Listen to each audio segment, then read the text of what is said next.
জাতীয় মসজিদে জাতীয় কোনো ইস্যু নিয়ে কেউ আসে না। জাতীয় মসজিদ, কিন্তু জাতীয় কোনো ইস্যু নিয়ে এখানে কোরআন সুন্নাহর আলোকে, শরীয়তের আলোকে এই বিষয়ে আমাদেরকে গাইড দেন, এই কথা বলার জন্য এখানে কেউ আসে না। আসে শুধু পানি পড়ার জন্য, আসে হুজুর দোয়া রাখেন, দোয়া করেন, এই কথার জন্য। এই কথার জন্য আসে না যে জাতিসংঘের দপ্তর ঢাকাতে তাদের অফিস করার জন্য, দপ্তর করার জন্য কথা উঠছে, এটা কি আমাদের জন্য ঠিক হবে? হুজুর কোরআন সুন্নাহর আলোকে একটু বলেন।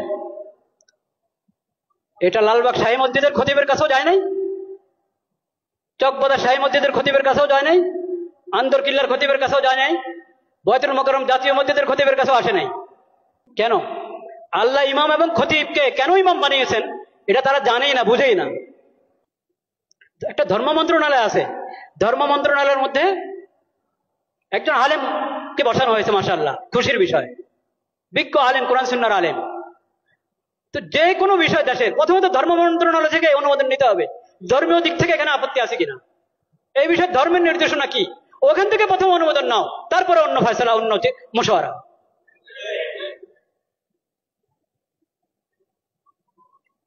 লজ্জা মরে যাওয়া উচিত বাংলাদেশিদের, যে তাদের কাছে কোরআন হাদিস থাকতে, নবীজির সিরত থাকতে, তাদেরকে মানবতা শিখাতে আসছে পশ্চিম দেশ থেকে।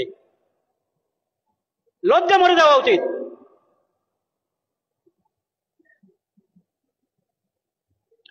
আমরা আল্লাহকে সাক্ষী রাখছি, আমরা এসব অপকর্মের সঙ্গে বিলকুল আমরা সম্পর্কযুক্ত না। আল্লাহ সাক্ষী, আমরা এই ধরনের সমস্ত কর্মকাণ্ড থেকে সম্পর্কহীন। কাকে এখানে পাঠাবে জাতিসংঘের পক্ষ থেকে? আবাসিক সমন্বয়কারী। ওই আবাসিক সমন্বয়কারী কি জানেন? সমকামী। বলেন নাউজুবিল্লাহ।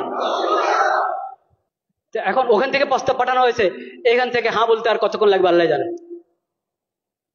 যদি বিবেক থাকে, যদি বর্তমান সরকার ভালোই তো করছিল, অনেক কাজ তো ভালোই করছিল, সুন্দর করছিল, এই শেষ সময় যদি নিজের ইজ্জত রেখে যেতে চায়, তাহলে তাদেরকে এই দপ্তর এর ফয়সালা উদ্রহ করতে হবে এবং এই ধরনের এই বিকৃত মস্তিষ্ক লোকদেরকে, বেহায়া বেলাদা লোকদেরকে এই দেশে আসার অনুমতি দেওয়া থেকে বিরত থাকতে হবে।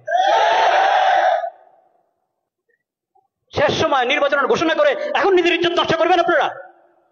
এইসব হারাম কাজ অন্তর্বর্তীকালীন সরকার করক তাও হারাম, নির্বাচিত সরকার করক তাও হারাম, যেই করক এসব কাজ হারাম। ঈমান রক্ষা করো,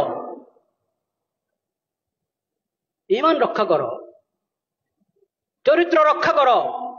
ঈমান বিনষ্টকারী, চরিত্র বিনষ্টকারী, আখলাক বিনষ্টকারী কোনো কিছুর অনুমোদন এই দেশে চলতে পারে না। এটা তাওহীদের জমিন। আল্লাহ তাআলা হেফাজত করেন।